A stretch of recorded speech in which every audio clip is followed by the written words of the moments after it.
Hello बच्चों, books education channel में आपका स्वागत है। और आज इस वीडियो में चर्चा करेंगे हम कक्षा 10वीं की हिंदी की क्षितिज पुस्तक से कविता है उत्साह। और इस कविता के कवि हैं सूर्यकांत त्रिपाठी निराला। हम इस कविता की व्याख्या करेंगे, भाव व्याख्या करेंगे, भावार्थ करेंगे। तो उम्मीद है कि आपको वीडियो ज़रूर पसंद आएगा। और इससे पहले हम कवि का पूरा परिचय और कविता की भूमिका को जान लेते हैं। देखें और समझ में आए तो वीडियो को लाइक ज़रूर करें और चैनल को सब्सक्राइब कर लेना। चलो शुरुआत करते हैं। तो कवि जो सूर्यकांत त्रिपाठी निराला हैं, इनका जन्म बंगाल के मेदिनीपुर जिले के महिषादल ग्राम में 21 फरवरी सन 1899 ईस्वी में हुआ और मृत्यु हो गई थी इनकी 15 अक्टूबर 1961 को। और जिस समय इनका जन्म हुआ, जन्म के कुछ समय बाद ही एक महामारी आई और महामारी में इनके माता पिता और चाचा चाची सब खत्म हो गए। इनकी पत्नी भी खत्म हो गई और कुछ समय बाद इनकी जो बेटी थी एक सरोज, वो भी खत्म हो गई। तो कहने का मतलब है कि दुखों का पहाड़ बचपन से ही इन पर टूट पड़ा। तो बड़ा संघर्ष में इनका जीवन रहा। गुढ़ाकोला जिला उन्नाव उत्तर प्रदेश के निवासी थे, लेकिन इनके पिता महिषादल में आकर रहने लगे थे। जिनका जब पैतृक गांव था वो था गुढ़ाकोला जिला उन्नाव। इनकी औपचारिक शिक्षा 9वीं तक ही हुई और 9वीं तक जो शिक्षा थी वो महिषादल गांव में ही हुई। देखो 9वीं तक पढ़े हैं, ज़्यादा नहीं पढ़े, लेकिन इन्होंने बाकी जो किताबें हैं, भाषाएं हैं, वो अपने आप सीखी स्वाध्याय से। स्वाध्याय का मतलब अपने आप पढ़कर उन्होंने संस्कृत, बांग्ला और हिंदी भाषा का ज्ञान अर्जित किया। रामकृष्ण परमहंस और विवेकानंद की विचारधारा ने उन पर विशेष प्रभाव डाला।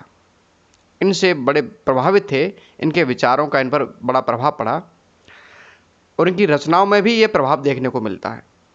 बचपन में ही इनके माता पिता का निधन हो गया था। इनके पिता का नाम क्या था? इनके पिता का नाम पंडित राम सहाय और माता का नाम था रुक्मणी। पत्नी का नाम था मनोहरा देवी और इनकी बेटी का नाम था सरोज।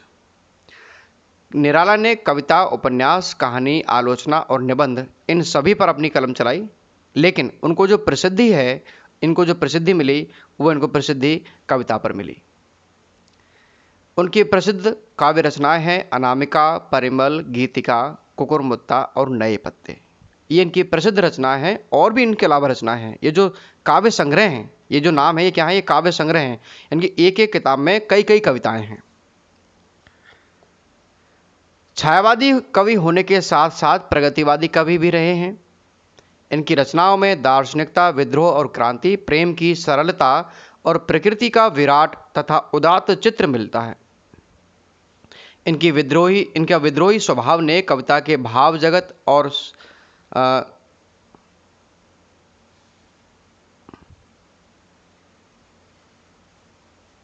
कविता के भाव जगत में नए प्रयोगों को संभव किया और हिंदी में सबसे पहले मुक्त छंद का प्रयोग किया। अतः इन्हें मुक्त छंद का प्रवर्तक माना जाता है। मुक्त छंद यानी कि ऐसा छंद जिसमें किसी छंद का बंधन नहीं है। जो पंक्तियां हैं वो छोटी बड़ी हो सकती हैं। इसे केंचुआ छंद, किसी ने रबड़ छंद, इस तरह से भी कहकर इनका मजाक उड़ाया था, लेकिन बाद में बड़ा प्रसिद्ध हो गया है। अब जो उत्साह कविता आप पढ़ रहे हैं, उस कविता की मूल संवेदना, मूल प्रतिपाद्य और मूल भाव हम देख लेते हैं। उसका एक छोटा सा सारांश हम देख लेते हैं। उत्साह कविता एक आह्वान गीत है जो बादल को संबोधित करता है। कविता में बादल एक तरफ पीड़ित प्यासे जन की आकांक्षा को पूरा करने वाला है, तो दूसरी तरफ वही बादल नई कल्पना, नए अंकुर के लिए विध्वंस, विप्लव और क्रांति चेतना को संभव करने वाला भी है।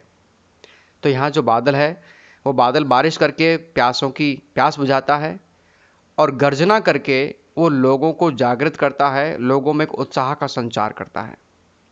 इस कविता में कल्पना और क्रांति चेतना दोनों ही हैं। निराला इसे जनजीवन और नूतन कविता के संदर्भ में देखते हैं। कवि नई सामाजिक क्रांति चाहते हैं। तो इस कविता में बादल जागृति का प्रतीक है। वो बादल के बरसने के बजाय बादल को गरजने के लिए कहते हैं कि गरजो। आपने देखा होगा कि जब बादल गरजते हैं तो पशु पक्षी सबके कान खड़े हो जाते हैं, मोर कूकने लगती हैं। जो लोग हैं, मनुष्य हैं, वो अपना सामान इधर से उधर करने लगते हैं, उसको संभाल कर रखने लगते हैं। उन्हें पता चल जाता है कि बादल तेजी से गरज रहा है तो बारिश भी तेजी से होगी। तो इसलिए यहाँ कवि ने उत्साह का संचार करने के लिए क्रांति का अग्रदूत बताकर बादल का प्रयोग किया है कि बारिश जब आती है तो बारिश की सूचना बादल के गरजने से मिलती है। तो बादल गरजो, कवि कहते हैं कि बादल गरजो, हे बादलो गर्जना करो, घेर घेर घोर गगन धाराधार ओ। घेर घेर, घेर लो, घोर माने भयानक तरीके से, गगन माने आकाश को, धाराधार बादलो, ये भी यहाँ बादल का पर्यायवाची है। ओ धाराधार, ओ बादलो, इस पूरे आकाश को भयानक तरीके से घेर लो। देखो घेर घेर यहाँ पुनरुक्ति प्रकाश अलंकार है, घेर घोर, घेर घोर। अब यहाँ पर घा वर्ण की आवृत्ति हो गई है, इसलिए अनुप्रास अलंकार भी है। ललित ललित, यहाँ सुंदर सुंदर, तो ललित ललित शब्द दो बार आया है लेकिन अर्थ एक ही लगेगा, इसलिए यहाँ पर पुनरुक्ति प्रकाश अलंकार भी है। तो आप अलंकारों को भी ध्यान में रखें क्योंकि ये भी आपके पेपर में आते हैं। काले घुंघराले, काले काले घुंघराले, बाल कल्पना कैसे पाले, कि जैसे बच्चे अपनी कल्पनाओं में पालते हैं। यानी छोटे बच्चों की तरह, छोटे बच्चों के बालों की तरह आप कैसे लगते हैं, काले काले और घुंघराले लगते हैं, बड़े सुंदर लगते हैं जब आप गर्जना करने आते हैं। पूरा आसमान जब काले काले बादलों से छा जाता है तो लोगों में खुशियों का संचार होता है, उत्साह बढ़ता है उनका कि बारिश होने वाली है, तेज बारिश होगी तो फसलें भी अच्छी होंगी और जो पूरे वर्ष भर की जो सूखा है वो खत्म हो जाएगी, सब शीतल हो जाएंगे। विद्युत छवि उर्मे कवि नवजीवन वाले, वज्र छिपा नूतन कविता फिर भर दो बादल गरजो। कवि कहते हैं कि विद्युत छवि, बिजली की चमक, और माने हृदय, कि तुम्हारे हृदय में बिजली की चमक छिपी हुई है। अर्थात बादल जब गरजते हैं तो उनमें से बिजली तड़कती है। तो उन्होंने क्या कहा है कि तुम्हारे हृदय में छिपी हुई है, कवि नवजीवन वाले। अब देखो यहाँ जो कविता उन्होंने बादल को संबोधित करके लिखी है, अब इस कविता के पूरे भाव को बदल देते हैं, कहाँ, कविता पर ही। वो कवियों को इसमें ले लेते हैं कि वो अब कवियों को लक्ष्य करके कहते हैं कि विद्युत छवि उर्मे कवि नवजीवन वाले, हे कवियों तुम्हारे हृदय में बिजली की चमक भरी हुई है, अर्थात नई क्रांति की चेतना भरी हुई है। नवजीवन वाले, हे नई चेतना वाले, नए जीवन वाले कवियों।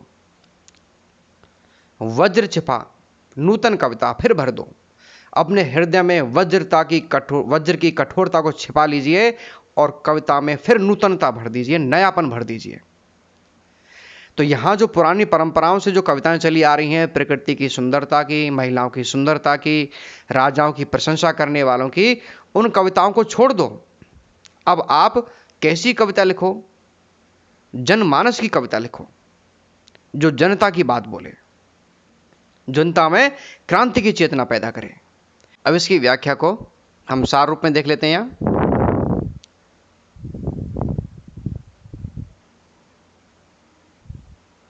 अब इसकी व्याख्या को सार रूप में देख लेते हैं, आप चाहें तो उसको नोट भी कर सकते हैं। कवि सूर्यकांत त्रिपाठी निराला बादलों को संबोधित करते हुए कहते हैं कि हे बादलों गरजो, खूब जोर से गरजो, इस पूरे आसमान को घेर लो। धाराधार अर्थात वर्षा करने वाले बादलों बच्चों के सुंदर सुंदर काले काले घुंघराले बालों की तरह दिखते हो। यानी कि आसमान में जब बादल छाते हैं तो बच्चों के काले काले घुंघराले बालों की तरह बड़े सुंदर प्रतीत होते हैं। बच्चे अपनी कल्पनाओं को जैसे पालते हैं। तेज बिजली तुम्हारे हृदय में छिपी हुई है। यहाँ पर कवियों को वो कहना चाहते हैं कि अपने इस हृदय में विद्युत के समान चमक भर लीजिए और नवजीवन वाली कविता लिखना शुरू कर दीजिए। सूर्यकांत त्रिपाठी निराला यहाँ कवियों को भी प्रेरणा देते हैं कि पुरानी कविताओं को छोड़ करके नई तरह की कविताएं लिखना शुरू करिए। विकल थे विकल, उन्मन थे उन्मन, विश्व के निदाग के सकल जन, आए अज्ञात दिशा से अनंत के घन, तप्त धरा जल से फिर शीतल कर दो बादल गरजो। विकल विकल यहाँ देखो एक शब्द दो बार आया है लेकिन अर्थ एक ही लगेगा, इसलिए यहाँ पर पुनरुक्ति प्रकाश अलंकार है। विकल विकल, व्याकुल व्याकुल, उन्मन थे उन्मन, उन्मन माने बेचैन। विश्व के, संसार के, निदाघ माने ताप, सकल माने सभी, जन माने लोग। इस संसार के सभी लोग इस गर्मी से बेचैन हो चुके हैं, व्याकुल हो चुके हैं, क्योंकि बारिश की ऋतु से पहले क्या आती है, ग्रीष्म ऋतु आती है, और ग्रीष्म ऋतु के ताप के कारण पूरी जनता त्राहिमाम कर रही है। सब बेचैन हैं, गर्मी से तप्त हैं।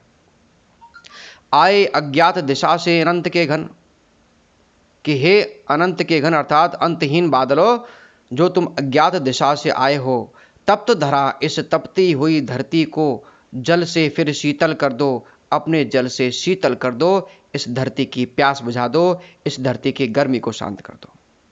यानी जिस गर्मी से धरती तप रही है उसे शांत करके और यहाँ के लोगों को सांत्वना दो, उनके बेचैनी को दूर करो।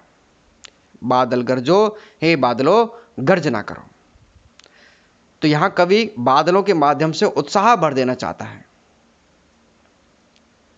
कि जिस तरह से बादल आकर के पीड़ित जनता की प्यास बुझाते हैं, उन्हें बेचैनी से मुक्ति दिलाते हैं, तपती हुई गर्मी से मुक्ति दिलाते हैं, ठीक उसी तरह से हे कवियों इस जनमानस की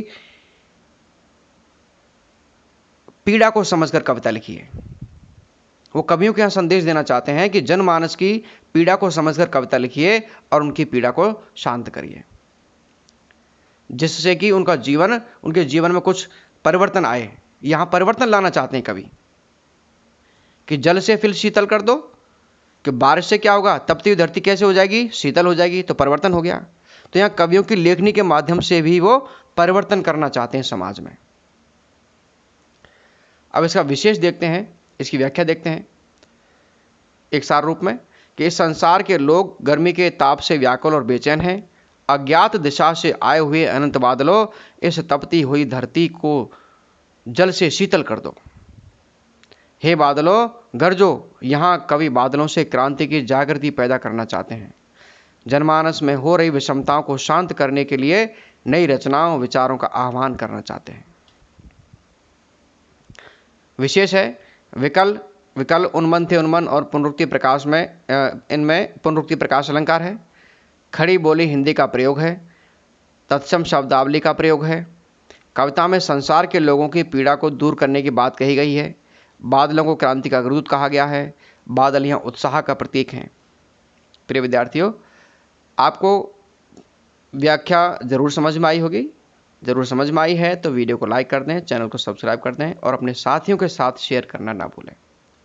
धन्यवाद।